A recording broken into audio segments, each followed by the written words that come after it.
I'm not too worried about it. I just make so much a month. See, I don't make the 600 a month. That's what I live off of. Short as you can. Okay. Mr. Sharpe, I noticed that the people on the front here, which are the bosses, they all got suits and ties I got on. ties, yeah. That's the white collar men. Did management then always wear? Yeah, like that's the way they always do then. Where you can tell a boss from a working hand. See? I noticed on your daddy's hat here, there's a little something. Could you tell me what that is? Yeah, that's a badge. Did all of them get badges? No. See, my daddy worked for the sheriff in Opelika, too. He was a part-time deputy up there. Worked for the law in Opelika, see. And back then they put it on your hats. Now they put it right here, see. And he been a lawman a long time. But the rest of these people back here, they didn't have badges. No, they didn't have badges. They just deputized him for that one job. My daddy was already a deputy, see.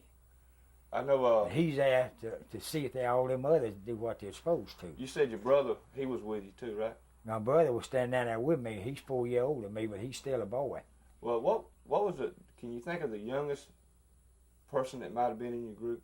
In that group The there? group that you was in, you wasn't in The this. kids, you mean? Yes, sir. Oh, yeah, there was some down there about 8 years old. Did they have guns? Yeah, that was the Litlow's and Mr. Litlow's boys and the Colemans, right? There's Skinny Coleman and they a bunch of them boys. They've had 2 or 3 kids right now, 18 years old that hunted with me. Then there's the Hawkins. The Hawkins was there with me, and the Kennys was there with me. They was about my age, but the Hawkins had one guy. He was 3 years younger than me. He was about 10 years old. Now he had his gun too. What did these 8 and 10 years old? What did they think was going to happen? Well, they didn't. They like me. They really didn't know, but they was there to protect the daddies, the home, just like you would, Yes. Because back then you loved your people, and you loved everybody around you. So that was one big family, and everybody knowed everybody. And grown people back then, if you at his house, he was your daddy. As long as you was playing with his kids, he could whoop you just like he could his kids. Then when you got home, you got another whooping. Ask him That's if right. ask him if he knew any of the big bosses. Did you know any of the big bosses? I know all the bosses, but I can't remember all of them names right now. I know this. I remember John Lynch. He finally got to be a sheriff down there for Pepperell, a private sheriff. He was a personnel man. Then Coy Atkins was my boss, and he's so little you couldn't see him. He's back in there somewhere. And Dad Golden was the big boss. Then there's Fat Plant. He's that fat man up here. He was my supervisor, and he was what's called supervisor now. I don't remember what to call him back then. Second hand. Plant manager, second hand, or whatever. Then Mr. Van Patten, he was in the other end. He wasn't my boss, but he was in the other end where the other looms was. And he's that big old tall one back in somewhere. And on the end here. All these children or young adults that you was with, did most of y'all end up working in the mill? Oh yeah, all of us did. That's the only place we was able. That's the only job you could get. Did your father, their fathers working in the mill? Did that Yep. help any for them to get a You job? followed your daddy. Whatever your daddy done, you grow up to be what he ever was. And then you spread it out after you got to be a man, see. So I guess, did you feel when you was back in that group, you felt like you was really protecting your own job too? Well, you was. You were protecting your future. That's what you thought then, see. When you protect your daddy and his job and the family, you were protecting yourself and your future. Tommy, We all ended up in the cotton mill. ask him if he'd ever associated, if he ever played with the children of the big bosses, or did he go in their house or anything like that? When you was growing up, and all these big bosses, did they associate with the people? Did you play with their children? And We all went to school together. Did you grow up in a mill village? Yeah, in the mill village. I moved to the mill village, and I went to school at the mill village. And all of their kids, they lived in the mill village, and their kids went to school. I went to school with all the boss's kids. But see, we didn't figure, a boss back then wasn't no better than you was. I figured they put their pants on just like we did. Did you have a pretty good They life growing might up have in the got village? better jobs when they went in the mill than we did. Yeah, that's something I want to ask you. The bosses' children, did they come in and be bosses? Well, I mean, was that usually the job they ended up with? some of them did, yeah. And a lot of them, they went in they got a better job than we did. But we didn't figure they was no better than we was. Yeah. Have you asked you about lint heads? You ever heard the expression lint head? Huh? You ever heard the Oh expression? yeah, lint heads, yeah. You ever had somebody call you a lint head? No, had I'd have fought them. They done that to a lot of the kids uptown, you know, when people uptown worked in the merchants, you know, and worked in the store, they call you lint heads. That's what. How'd that expression make you feel? Well, they never did call me that. But just hearing I didn't like it such as that, but lint heads, they call them cotton mill hands. You know, a lot of people was above cotton mill hands back then. But we was good as they were. We made about as good a living as they did. We made more than they did, but they didn't figure that, see. Why do you think that was? I don't know why it was. It's called we was a cotton mill hand, something like a farmer. They couldn't figure that the farm was the backbone of America and the cotton mill the backbone. Where would you get your clothes wasn't for that? It's the backbone of the South. And the farmers, where would you get you something to eat wasn't for the farmers. All right, the cotton mill, the people we call cotton mill, we call them textile, big shots. But I always call them cotton mills. Well, it wasn't for them, you wouldn't have no clothes. That's true. That's right. Why do you think these people didn't realize that? Well, back then, what give us textile workers people such a back bad then name? wasn't educated like they are now. But, I mean, we had. All they know is what we happened right there where we at. Because we didn't, if we went in, well, we had to go in a wagon, and we didn't go no. I went to Grange, where I was born about twice. Then I went to Montgomery one time. It taken us 2 days to go down there. And that ain't but 60 miles.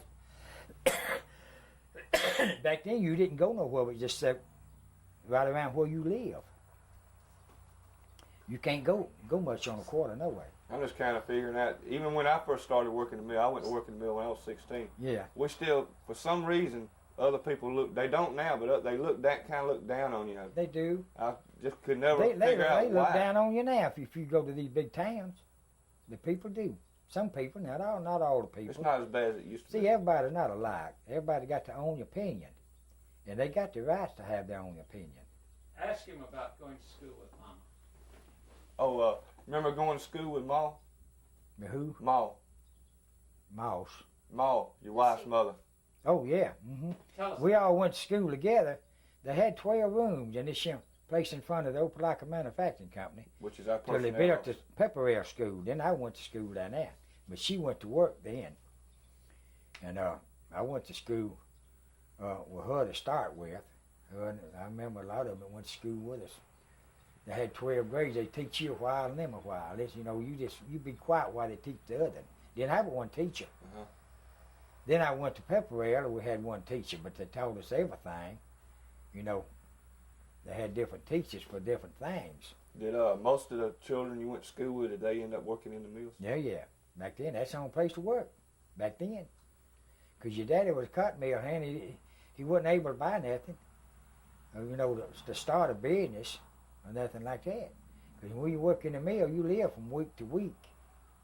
Do you think that might be what kind of made people look down on textile work because they never had no money back then? Yeah, and they had to work in place to get an education.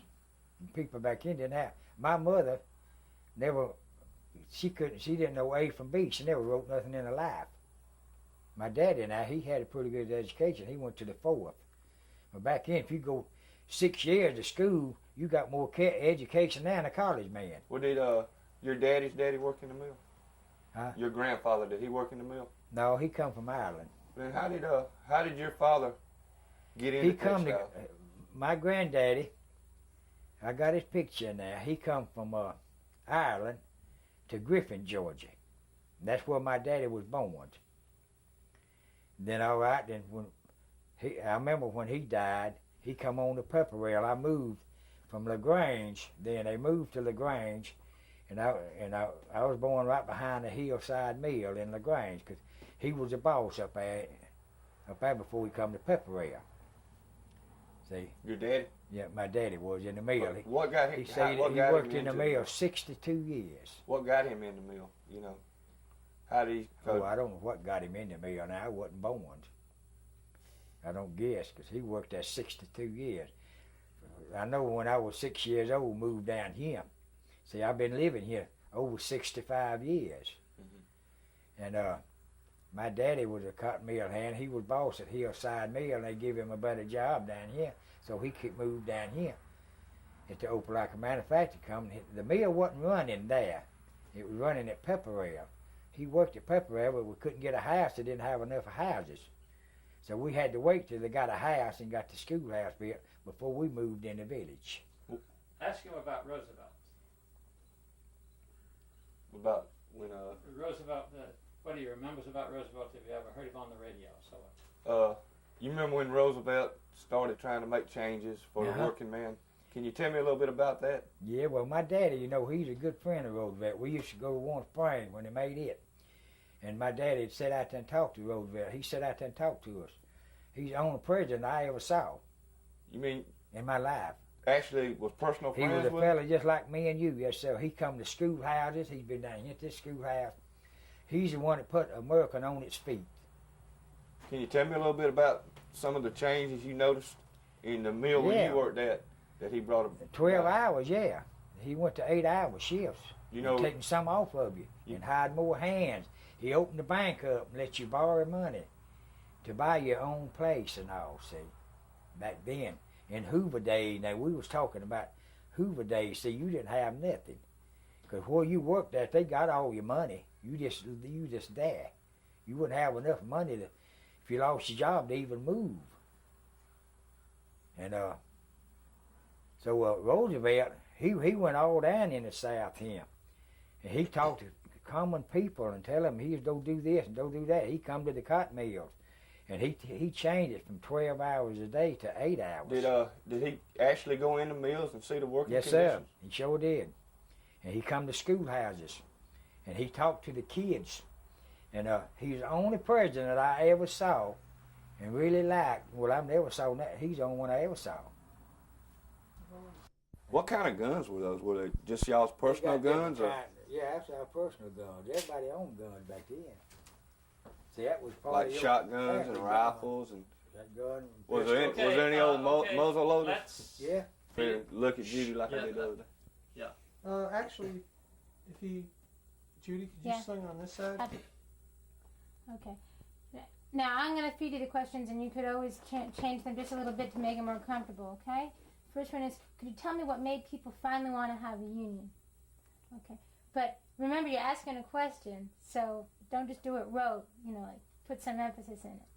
So you ready? Yeah. And you're looking at Mr. Walter. Yeah. But you want me to look at him or look at you? Is he looking at me? Yeah. I got that one on tape. Okay, Tom, when are you ready? Mr. Sharpe, can you tell me how bad things finally got to make you finally want to get a union in your plant? Okay. Before you said what made them finally want to get a union, so you said that. Just try it again, one more time. Oh, make him? Okay. Make them, yeah. You don't want me to say them, you want me to say him? Yeah, say them. Oh, Mr. Sharpe, can you tell me what finally made y'all decide y'all wanted to get a union in the plant where you worked at? Jesus. Okay. Alright, yeah. Okay, we're going to go back to the first one, okay? Mr. Sharpe, can you tell me what finally made all of y'all decide y'all wanted a union? I mean, did working conditions get so bad that you just finally said, I've had enough of it, or what happened? What made you decide you wanted a union? Okay. We did the opening, tell me about this picture twice, so we don't have to do it. You want to do it again? No. Yeah. Okay. Didn't we get? We did it again. Should I try again? We gotta do it again, just Okay. just for. Okay. You need a picture again? Well. No, we're only on you from here up. Okay. Yeah, if it helps you to look down and then look back up at me, that's fine. Yeah, it'll be good actually if you look Okay, yeah. Okay. So before you say, tell me about this picture, and you ask some questions about it, what happened back then? Mr. Sharpe, this is a real interesting picture. I see everybody's got their guns, and they look like just regular working people like me. Could you tell me a little bit about what brought all this about and why these people out here with their guns? Okay, great. George, before we talk a little bit about posing, and some of these people are wearing suits, they have ties on, who are they? That one, okay? I noticed that some of these people, they got suits on, and the people behind them, they just got regular clothes like what me and you are wearing. Who are these people with the suits? Okay. And ask me a question about his daddy. And which one of these is your father? And what did he do in the mill? Okay. Just what were they going to do with all those guns? And what were they going to do with all these guns? Why were they out there with guns? Okay. The next one was Mr. Sharpe. How did you feel when the union came in? What made you get involved? And how did you get involved? You were a shop steward. Mr. Sharpe, when the union come in and everything started to change, what made you? Let's do it again. We're going to have to do it again. When you're ready, Tom. Mr. Sharpe, when the union come in and you decided to get involved and you decided to be a shop steward, how did you feel about the union? What made you decide to get involved in it? Okay. And just a straight, Mr. Sharpe, how did you feel when the union came in? Mr. Sharpe, how did you feel when the union came in? Ask about how the flying squadron, those people coming down from George, I Opelika. have all that Okay, listed. okay. I'm going in order. Good, Okay. good. You asked a question. Tell me some of the changes that came in immediately when the union came in or a little bit down the road. Put in your own words again. Tell me a little bit about some of the immediate changes that might have happened when the union come in, and maybe some of the changes that took a little while longer to happen, but maybe on down the road, some of the changes that the union made in your plan. Okay. Do we need to do that again? Was I in the camera? No, you weren't before he said anything. Okay. Okay. Okay, Manufacturing Company. What did your bosses tell you? Start again. Mr. Sharpe, what did your bosses say to all of y'all when the union was trying to come in and they was coming and talking to you? Did they threaten you? Did they tell you the union was a bad thing? What did they tell you about the union? Ask that again, but let him answer it. So you just say, what did your bosses do when they tried to get the union in at Opelika? Okay. Mr. Sharpe, what did your bosses try to do, and what did they say when they tried to get the union in Opelika? Okay. Okay. What made them decide that you would be how did they decide who would be deputized? That was your question. Remember? Mm-hmm. Okay. Mr. Sharpe, how did they decide who would be a deputy and who wouldn't be one? What made them decide that? Okay. Now, did they pay them for being deputies? That was the whole question. Did they pay them to be deputies? Okay. Did they have picket signs? Wait till the car goes by.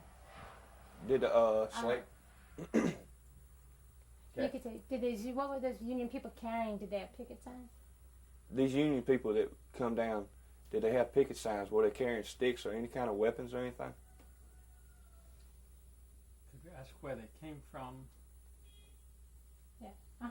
Okay. Ask where these people from the union came from. Where did all these people come from? Did they come from up north, or where did they come from? Okay. Ask it one more time, but don't give the answer. Where did all these people come from? Where did all these people come from? Okay. All right. Did you Then really? I'm going to get him to make a statement here. What if they? Columbus is 30, LaGrange 44. Okay, so they come from Columbus. LaGrange, that's only 30, 45 miles away. Why'd they call them Yankees? Okay. But you know that means a lot going in a wagon. That's true. Okay. Mr. Sharpe, these people, they come from Columbus and LaGrange. That's still the South. Why were they called Yankees? Again, and just tell them how far it is. Oh, okay, I forgot. Mr. Sharpe, these people, they come from LaGrange and Columbus. We're talking 35, 40 miles. That's still the South. Why were they called Yankees? Mr. Sharpe, these people, they're from Columbus and LaGrange, 35, 40 miles away. How come they were still called Yankees? They were from the South. Right. I'm really wondering about that. Just Okay. wait. Look at Okay. Mr. Sharpe, you did all of y'all really think these people were coming down here to actually take your jobs? Do that again, but don't say Mr. Sharpe.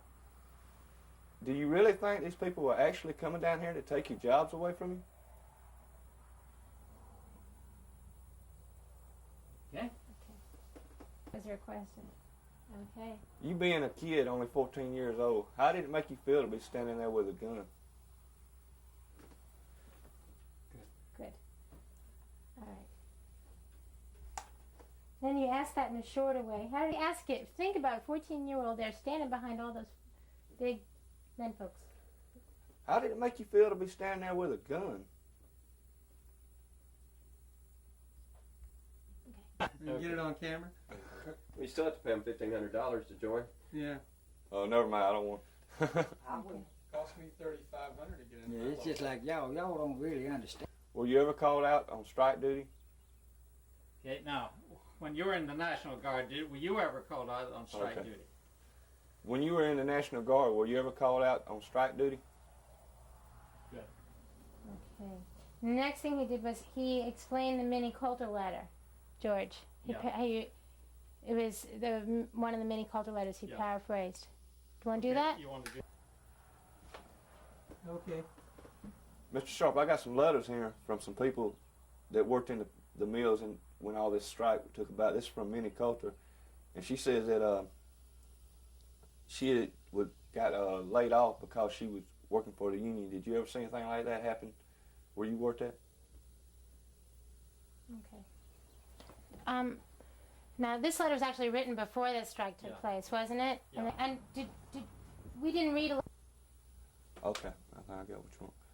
Mr. Sharpe, I got some letters here from the National Archives, and this is a lady from the city of Opelika. Her name's Nanny Addock, and she's saying that she was laid off from her plant because she belonged to a union. Do you ever remember anything like that happening? Okay. You Good. got the date? Her name was Nanny Adcock. So Okay, if we let's go to try the it. newspaper, we're going to need it. OMT. Okay? So we're going to try it one more time. Okay? And, she was being discriminated against and whatnot. If you want to add anything like that, Okay. fine. And it's Adcock. Okay? Adcock. Okay. Mr. Sharpe, this letter here is from the National Archives, and it's from a Nanny Addock. Let's try it again. Adcock, right? That's right. Mr. Sharpe, this letter here is from the National Archives, and it's from a Nanny Adcock from the city of Opelika. And she's saying in this letter that, this is 1933, by the way, that because she belonged to a union that she discriminated against, they give her a real hard time, and they finally just went ahead and just laid her off. Let's do it again. Sound Jamie? problems? Yeah, I is have that- wind so- noise. You don't like that move? Jamie? Well, Shot my father acting as a grip. You're rolling. Mr. Sharpe, I got Time some. out. Bar. okay. Letters here from the National. Now, Tom. Mr. Sharpe, I have some letters here from the National Archives. Let's do it. Okay, Tom. Mr. Sharpe, I have some letters here from the National Archives. I'd like to tell you a little bit about some of them and see how you feel about it. This one's from a lady named Minnie Coulter. She lives at 213 Fifth Avenue, Phoenix City. And she says that in 1933, September, she come to the Opepero Manufacturing Company with it, trying to get a job. And the supervisor come out to the gate, that's how they hired back then, and said, well, do you belong to a union? She said, yes, sir, I do. He said, well, we fire people here for belonging to a union. You'll never work here. How do you feel about that? Did you ever see anything like that happen? All right. Good. Great. Now, if you want to make a comment how you feel about it, natural and very fresh, do you want to put that back in your hands? And what do you think when you read that, Tommy? Well, I think it's still happening today. Yep, it is. It sure This is something that's still happening today. It happened They like did. that too. They can't be as open with it like they was in 1933 because it's against the law, and it's also against your union contracts. If you ain't got that in your contract, you really don't have a good contract. But this is something that's still going on today. It's just kind of like shoveled under the table a little bit. Okay. From a Nanny Adcock from the city of Opelika, Alabama, which is where me and you are from, and says she worked for the Pepperell Manufacturing Company. And her supervisor's been harassing her because she's a union member, saying that she ain't been getting production, and they're going to have to lay her off. And she's saying this isn't true, that she's been running production, and And they finally did lay her off, and she's writing this letter. It's 1933 December, and she's writing this letter to these people to tell them that she's laid off just because she belongs to a union. Have you seen that happen in the time you worked in the mill? Great. Do this. Rub your hands through your hair in the back. Got a rooster tail sticking out. Oh. I'm just trying to make it. Yeah. I call it. Don't attack quick. I got the evidence. Okay, okay. No, he's fine, he's fine, Treat he's your hair fine. like mine. Okay, Okay, Tommy, when are you ready? okay. And this is a letter to Franklin Delano Roosevelt, which you told me you knew real well. And it's dated for August the 4th, 1934. And this is saying that a man that lived in a mill village in Pepperell had a sign on his house saying that this is local America's Textile Workers of America, local 1892, and it says for information apply here. And the plant manager come and told him that if he didn't take this sign off his house, he was going to have to move. Have you seen anybody have to be put out of their home because they was associated with a union? Okay, good. Let's try it one more time, because I know you could just read it one more time, if you think so, say it. This is a letter to Franklin Delano Roosevelt, which you told me you personal friends with. And this person is writing, it's Nanny Adcock, and she's saying that this guy, well, I can't find his name, but anyway, he had a sign in front of his house that said Textile Workers of America, local 1892, for information apply here. And this guy, Mr. Lamar Moore of the Opelika Manufacturing Company, ordered this man, I found his name, O.D. Adcock, to take this sign down or move. Have you seen anybody have to move out of their home because they was a union member? Just because they belong to a union? What do you think about that? What do I think about it? Yeah. I think it's, you don't want to, I think it's, it seems like it ought to be against the law just to put somebody out of their home because they belong. That's like if I belong to the Elks Club. Hey, you belong to the Elks Club. We want you to belong to the Moose Club. Either you join this club or you're going to have to move. You know? That's what I think about it. I have one more letter here, and I'm going to read the last paragraph of this. This is a letter from Mary L. Harris. It's to the U.S. Department of Labor, the Women's Bureau. It's January 24. And it says, a letter from Mary L. Harris, 21 Simmons Street, Opelika, Alabama, who says Opelika Pepperell Cotton Mill has laid off colored sweepers and employed white ones. They think $9 is too much to pay a Negro. What do you think about that? Have you seen that happen in your plant where they would have a Negro doing one job and have a white person doing the other job and pay the white person more to do the same job? Good. Okay. We'll tell you when. Okay? Yeah. Okay. Did you have a company store in the mill village you lived in? I hate company stores. Okay. Give me two just very quiet, like, yes, sir, yes, sir. That's what you do. Yes, sir. Yes, sir. Don't look at me. Look at her. Yes, sir. Yes, sir. Yes, sir. Getting to look down and up, and don't say anything, just nod. Look down at your letters, and then back up to him. And then just nod a bit. No, sir. No, sir. Yes, sir. Uh-huh. Now, why do you hate company stores? Because company store is just like a credit union, same thing. Yep. Yep. They take all